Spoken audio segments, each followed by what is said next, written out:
Welcome to your February 2023 reading.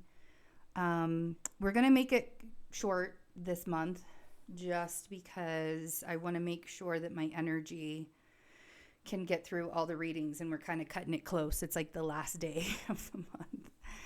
I'm a little bit stuffy today too, so I apologize for that, but we're going to do it a little different. I've been working with these Power of Surrender cards. Sorry for the glare. There we are. The Oracle cards, these are pretty cool. I've been working with them for a few months and they really resonate. We all have to surrender to something every day, all the time.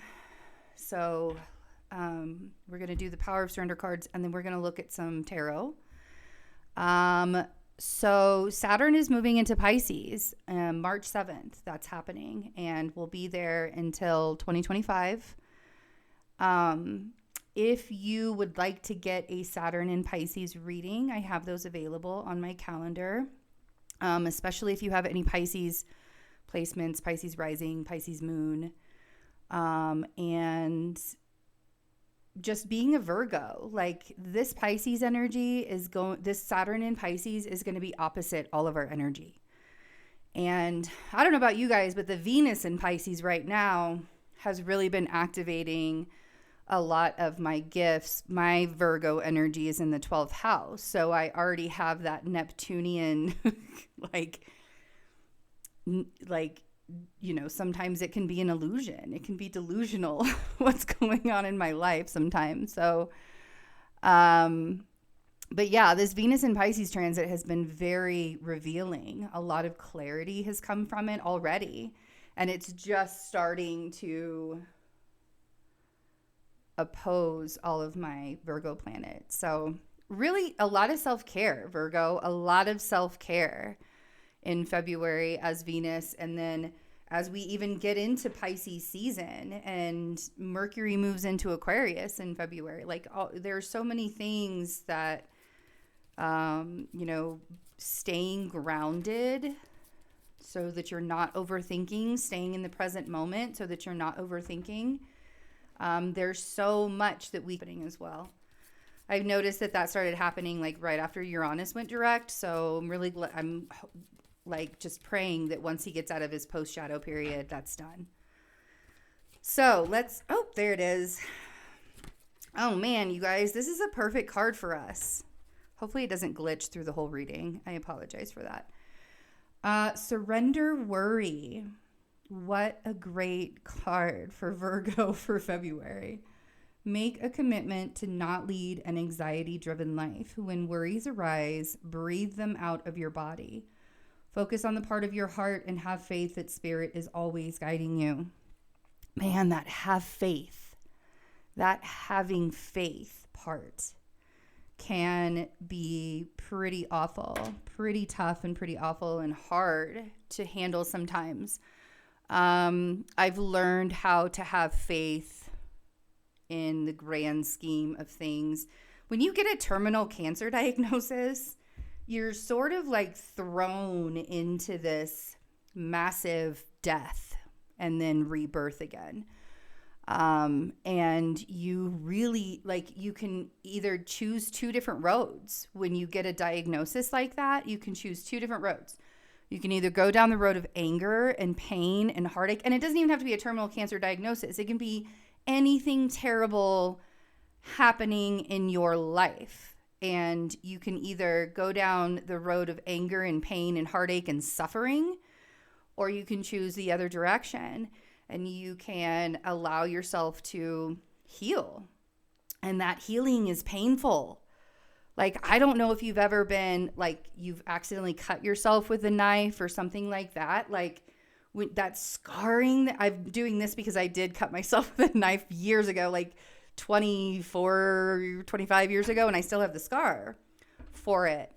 But yeah, the scar, it itches. You know what I mean? Those stitches to stitch up that heartache, stitch up that pain, stitch up that anger. So I don't know why I went down that path to talk to you guys. I feel like somebody needed to hear that. But surrendering the worry, man, that's part of it. Because for me, for my journey personally, and I don't know if anybody's going to relate or resonate with my journey at this, there might be some people. But a lot, for me, the worry of what's going to happen next, because there are so many unknowns in this diagnosis that I've been given, and everybody, it evolves differently for everybody. So there's always that worry. So I love this surrender worry card for February. Let's see where else we're going. So it looks like something has to end. And I think it's your thought process, to be quite honest, Virgo. Like, we're going to get real, because things have been very awkward and strange. Like I don't know if it's just me, but the energy is really awkward and strange right now. So I'm going to be real with you. Something is ending. And I think what it is like, what am I supposed to be doing next? I think that the worrying, I think part of the worrying, but this 10 of Swords is suffering. Like, you're literally putting yourself in a state of suffering. A lot of times I see the 10 of Swords as projected anxiety, like, because swords are our thoughts, right? So if we think something is always going to be worse, like all of the what ifs, if we think something's going to be worse, I had a dear friend tell me, actually Sam, who is, part of the channel. She hasn't been doing videos lately. I hope she comes back, but totally, whether it's aligned to her or not, who knows? But she was wonderful keeping things going while I was resting for a year. But she told me once, when we go into those what if timelines, and Virgos do this a lot with their overthinking, so I'm going to share it with you. When we go into those what ifs timelines, think about that what if and that timeline, and then erase it. I know that sounds kind of silly, but if you're focusing on things going badly, that is what you're going to be projecting. This is that worry, right? We don't want to project negative things into our future. We don't want to build, because you're in creation mode. So let me show you the rest of the cards before I keep going. We have the Empress and the Two of Pentacles, and we have Temperance. Okay.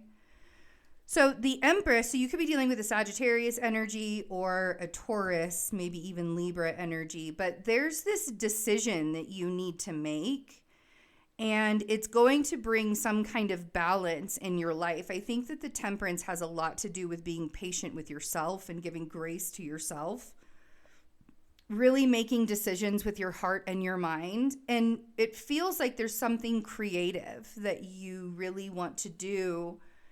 And you might be projecting, like, I'm not good enough. I don't think I'll be able to handle this. I don't think I'll be able to do this. Stuff like that with this 10 of Swords. So let's see. For some of you, you're ending something with a Taurus. It's possible that you're ending something with a Taurus, or you're scared that something is going to end with a Taurus. I don't necessarily think, like, that's another thing, is like, it's really truly more about your self-worth and being patient with yourself than anything. Oh, wow. Okay. Yeah, you're going to drive yourself crazy, Virgo. If you don't focus on this present moment and the things that are happening right now, and you don't allow yourself to not overthink things, like, not overthinking stuff is going to be big for you. We have the Hierophant on the 10 of Swords. There's also a belief system, I feel like, that's ending for you. This feels very much like there's because the Hierophant often represents societal beliefs. And we've all been conditioned and programmed as children to believe certain things based on how we were raised, how our families were, and how the society that we lived in. And so there's this ending to a certain kind of belief system. And it may even be like a relationship belief system. There's a lot of wanting to give love back to yourself as well. There's some self-care. You're going to be more creative if you are giving back to yourself. You're going to be more creative. If you are not worrying all the time, you're going to be more creative. So the Ace of Cups on creation herself, Mother Nature herself, is a huge act of kindness to you.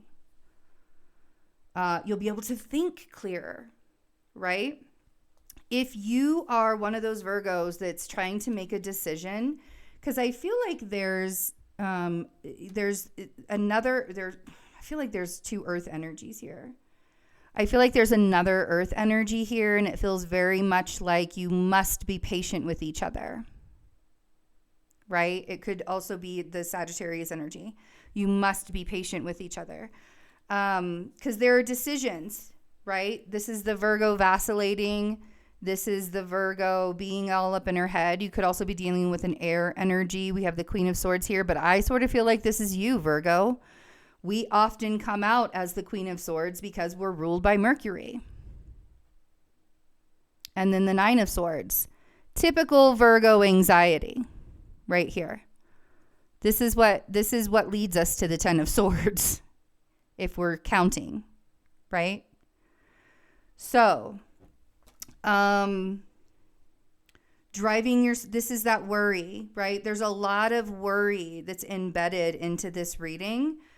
But then we have the King of Pentacles with Temperance, clarifying Temperance. And again, being patient with yourself, being patient with other people.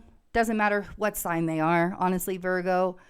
I've been working on the compassion and empathy, showing up where people are in their life instead of expecting for them to be further along because I just want their best for them, right? Like I just want them to be their best. But everybody has potential. Everybody has potential. Not everybody wants to live up to that potential. And those are hard facts. So don't have the savior complex. Be patient. Be compassionate with yourself. Be compassionate with other people. Fill up your own cup, Virgo. That's going to stop the worrying. Because when you're filling up your own cup, you're in the here, you're in the now. You're not forcing anything. Okay? Belief systems are meant to change. They're meant to evolve over time. I don't know how many times my beliefs have evolved and, had to go through that. So don't beat yourself up if you start to feel a certain way about relationships. Don't beat yourself up if you start to feel a certain way, about the belief system of societal, I'm like, I had a breakdown one day because just of the state of the world. Like it was very heavy on me that day. And I just needed to release all that collective energy that had built up inside of me. So savior complexes are for you. They're not for the other person. So don't try to save people and surrendering your worry about the things, you are being cared for. And that's all you need to know. I love you guys. Have a wonderful February. Bye.